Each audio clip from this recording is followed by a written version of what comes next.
Hi, this is JP Newman on Investing on Purpose. I'm so grateful that we got through another season. That's 20 more episodes with just phenomenal people. I know some people with their podcast, they have someone on every day. I think my producer Alex would like me to have 100 podcasts per year, but I've kept it down to 20. We might have a little more in 2024, but I really thought like who could best serve you, the audience? Like who would be the best people for you?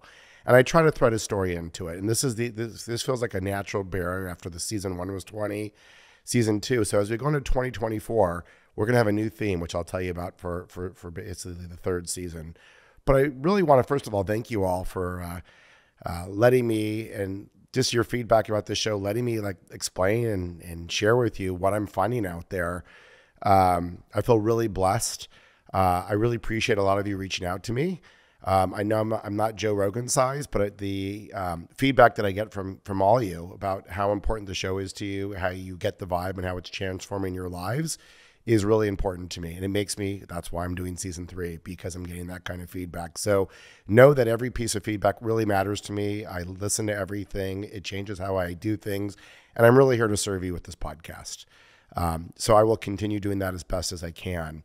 Just as a recap, I think the first year, when I go back and look at the first 20 episodes, incredible episodes with Antonio and Tom Bacon and just incredible people. But I felt like 2022 was a lot about how, in a good way, like people's stories. You heard Tom Bacon's story, how he built a company, Antonio's, and a lot of other great leaders and how they built their companies. Of course, NFTs and cryptos were a little more in fashion, so we talked a little more about how cryptos may change the world, which I still think they will. But that was all great. I think 2023 had a really different theme to it. I was watching one of my mentors, Tony Robbins and Peter Diamandis last night, and Tony talks about seasons. And I think it's really important to really kind of see where we're at right now. And I think of 2023, when I look back, it's been an incredible personal year. I'm really grateful for all the great people in my life and things that I've been able to experience, and some real highlights this year.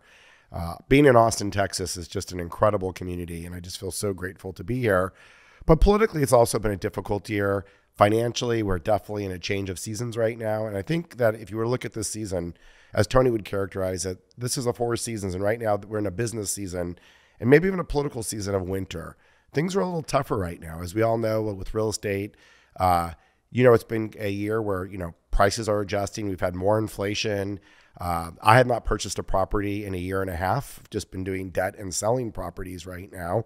And honestly, this isn't as fun of a year for me as other years. I love when I'm buying things and building empires and creating business plans. And this hasn't been a particularly creative year for me business-wise. It's been more like what I'd say is protecting the mothership. But sometimes you got to just protect the mothership and really learn about digging into patience and what have you. And so for me personally, I think on the business side, that's been a big thing about just really the Thrive team is really just hunkered down on processes and doing the best we can.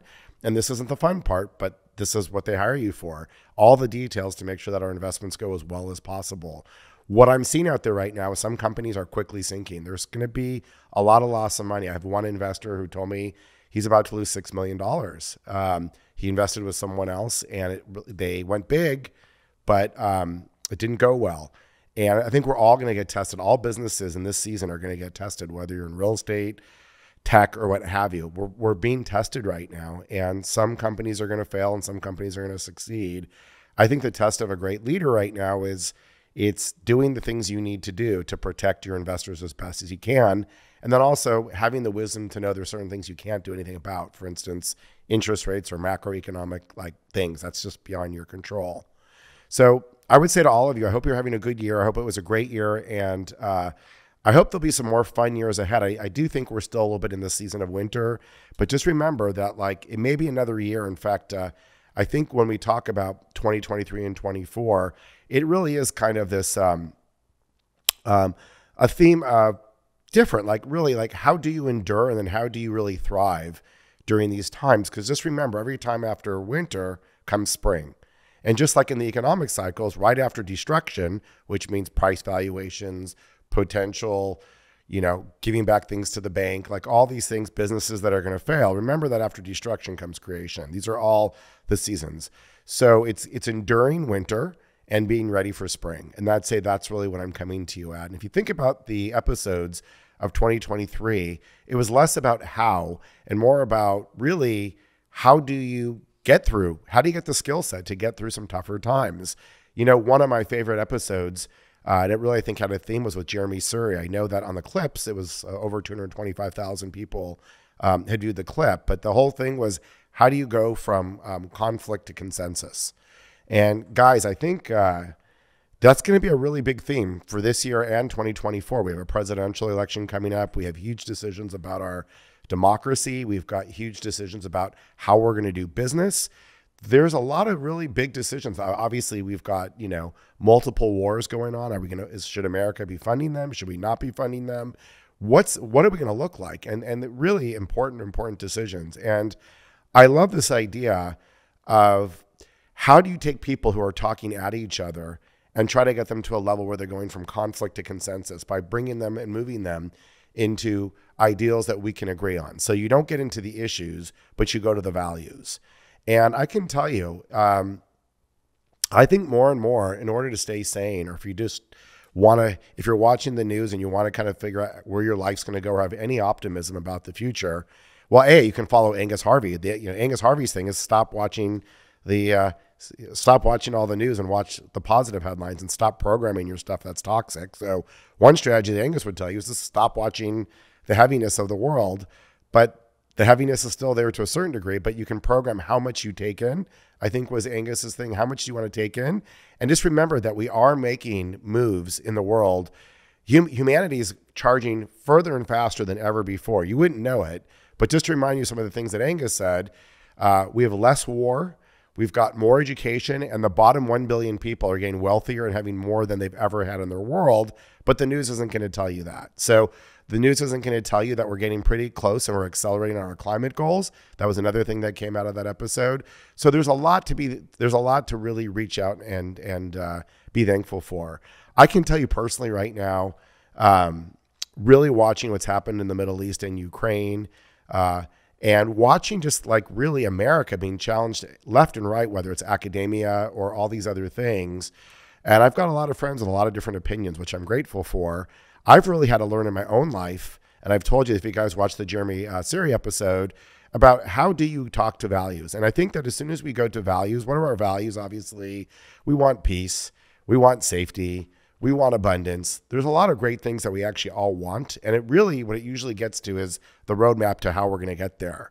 But if you keep talking, or if we keep talking, at each other, it seems like an intractable thing. For instance, obviously right now with the war in the Middle East, you would think this is an intractable conflict. I don't believe it is, but you have to go from your head and your position and really open up to other positions, which again, I think I talk a lot about this on an episode. It's one of my favorite episodes. I'm not surprised how well it did. So when we really think back into other episodes, I'm looking at my episode with Rajana, which really talks about using our authenticity, not only in our personal life, but also through business. So, and I think if you look at my episode with Justin Donald, which I just love, Justin's one of my really close friends, and I mean, super successful as a human being and financially.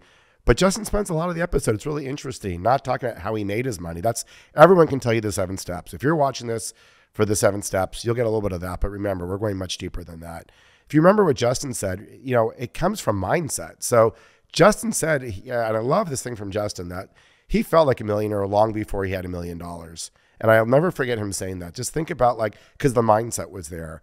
I think when you think about my podcast with Mike Brown, Mike talks about all these people are just trying so hard to make money and they fail because they missed on the entire mindset of what it actually takes. Like they're doing it for all the wrong reasons. And I can tell you from so many, I've been speaking more and more this year, and I just noticed a lot of young people, they're so goal oriented in the how, but really still missing the why.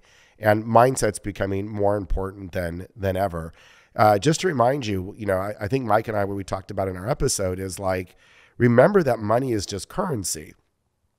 And ultimately, why are you making this money in the first place? Literally, why are you doing it? Is it to ski the Alps? Is it to have, 19 cars? Is it to help your grandmother through her medical bills? And it's interesting that when I ask people that, I'm always amazed, not only at the breadth of answers, but a lot of people don't really know why they're doing it. Especially people I find under 33 or 34. A lot of them just haven't developed really asking why. And that's been really interesting for me. And I'm hoping that with my Starbucks exercise that, and there's going to be some more of this, there's part 2 this year, the Starbucks exercise, to start digging in deeper. But just to remind you, like, if I really want to sum it up for people, just to remind you with my episode with Mike, it's not about your net worth. Like, people use net worth. Net worth is a vanity metric, guys. I don't care if your net worth's 10 million, 20 million, 1 million. It really is very subjective. What's really more important at the end of the day is that you felt that the cash flow that you're creating in your life through your investments in your business is meeting whatever it is that you want to do in life. And there's no right answer, guys.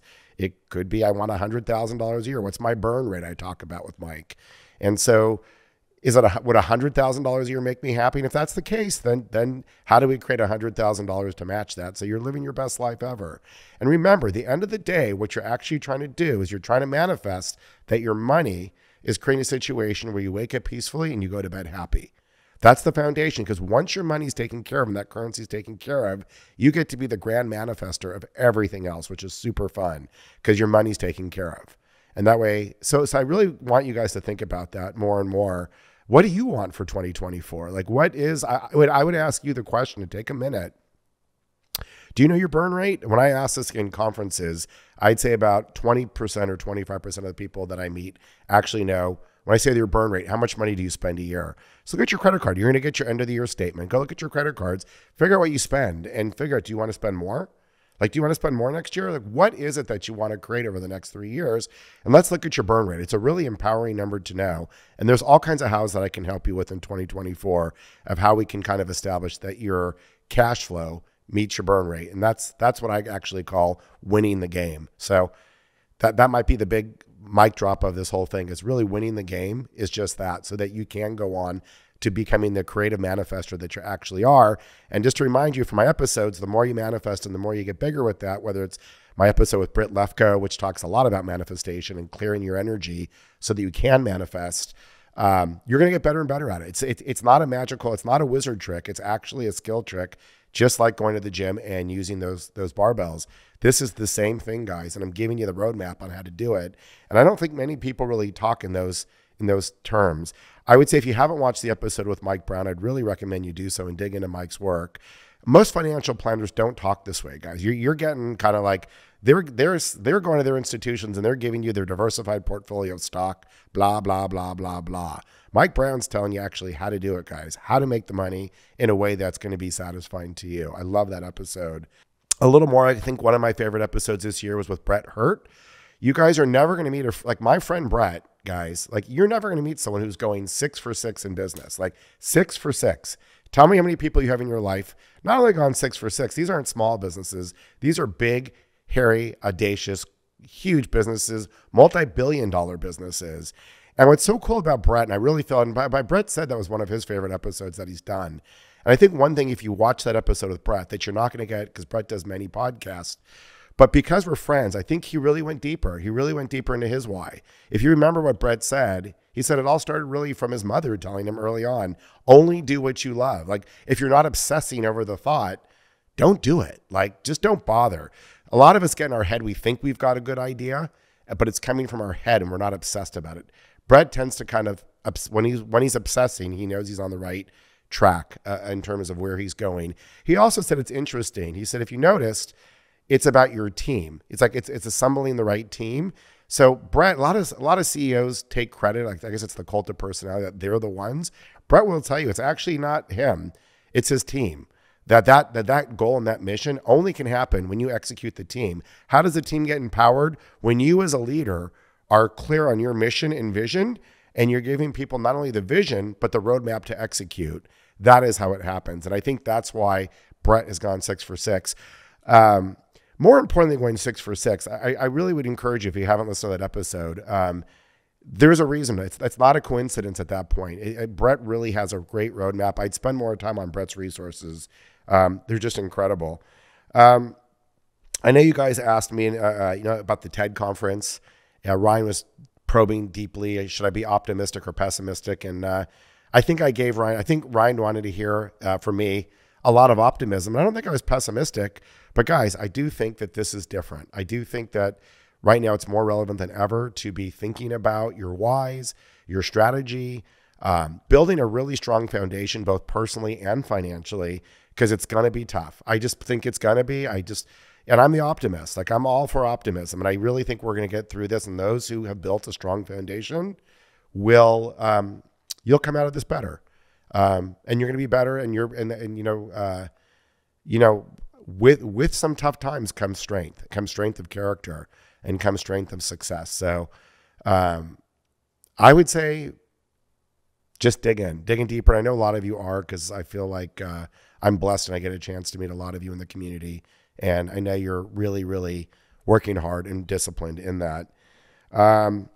Just to kind of round things up, Nancy Giordana had a great episode with her about the future of leadership. And I think Nancy's argument was that this idea of conscious capitalism, which I know when I started the podcast, a lot of people are like, oh, that's nice, ESG or social impact, that's nice. And I think Nancy's argument was, it's kind of like join or die at this point. So your product, if it's toxic, if it's got a bad reputation, more and more it really matters to the younger generation. She talks about CVS and them selling cigarettes and how that really almost like bankrupted their business.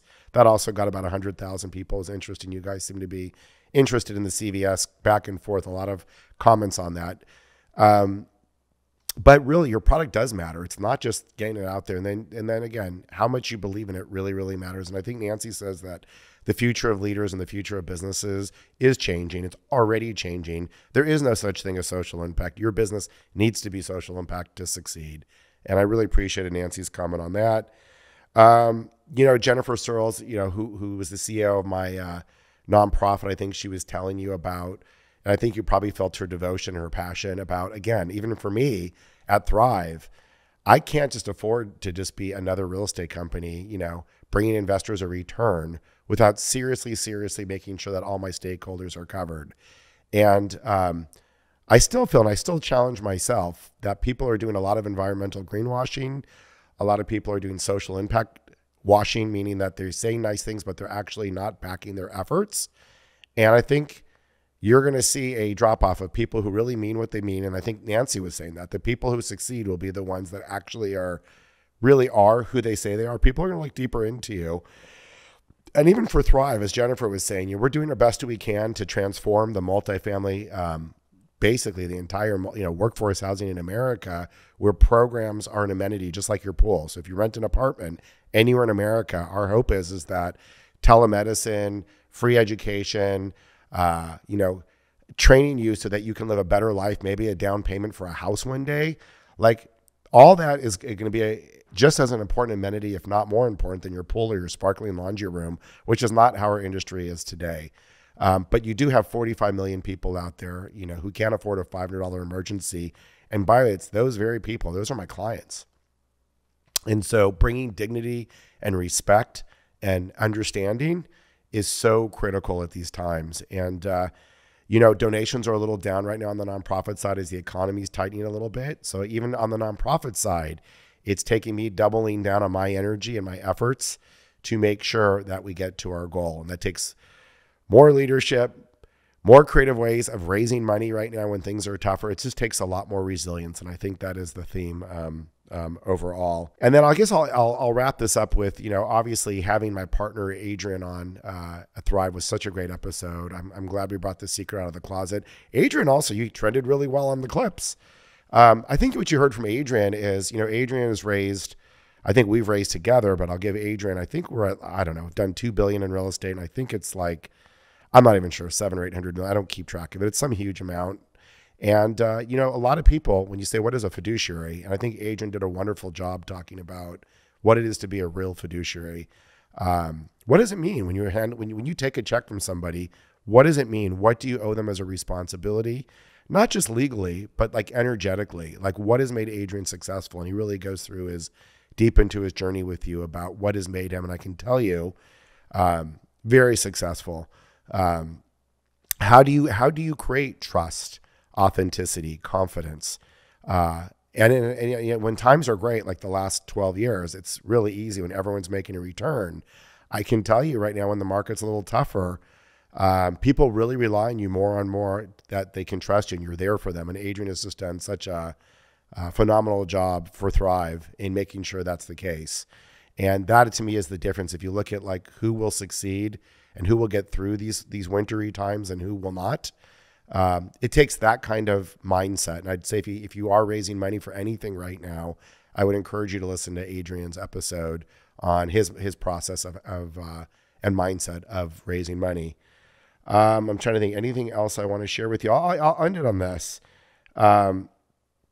You know, I did an episode with Ryan, and I didn't expect it to be what it was. In fact, Alex had me come over, and Ryan didn't really tell me what it was about. And this was about 3 months ago, and it really went deeper. I thought it was going to be a why episode or something, and it went into really just getting to this moment. Like, how did I get to this moment? All the stuff I've had to endure, some humiliation, some embarrassment, some real setbacks that could have easily kept me from going forward. I mean, and I actually kind of forgot about him until Ryan brought him up, you know, and I had to retell the story of kind of everything I went through. And I know I keep getting asked on stage, why'd you succeed, JP? Like, why? Like, you were a late bloomer, you know, you weren't that 20-year-old wonder kid. You were broke at 30. Why? Like, what was it in you that kept you going? Because it seemed like there was a lot of evidence that you weren't going to make it. And, that episode really tore me open. If you haven't seen it, I think it was one of, God, Ryan and I were actually, after I recorded it, I felt incredibly vulnerable. It was a really it was raw, really, really raw. But the answer to the question is, I don't know. I think something in me, there was a resilience that all the evidence at a certain point said, just quit, go take a corporate job, or just, you know, tried 15 different things and this didn't work. And my God, I had to go raise money out of my childhood bedroom and all the crazy stuff that was going on with that and how humiliating that was after being a vice president of a movie studio at Sony. Humiliating. Like, you know, talk about like bringing it in. Your friends are all making money and you're pretty broke. My story sucked. And I joke about how bad my story sucked. And at the end of the day, there was just some undying belief and conviction in myself that I couldn't even explain, but I wouldn't let it die because I just really, really believed in myself. And I have a feeling for a lot of people out there, they need to hear that because there's so much pressure out there, especially all of us who are trolling our social networks and our Instagram and all that. It looks like everyone's muscling up, having the hot, you always say, you know, for a lot of women, it's, am I a powerful woman? Am I a sexy woman? If I'm a guy, am I athletic? Am I successful? And there's just so much pressure for us to be something and have a good story. And my story sucked. My story sucked for a long time, and I think that really has resonated. A lot of the comments I've gotten from you guys is thank you for being honest with your story, and hopefully take some pressure off. I was a mid-age wonder kid, and I really just encourage all of you to believe in yourself, keep going at it. When you have a setback, you know, be realistic. If you keep hitting the same wall and you're getting the feedback, but if you keep getting the same feedback of what you're doing wrong, then you probably are doing something wrong.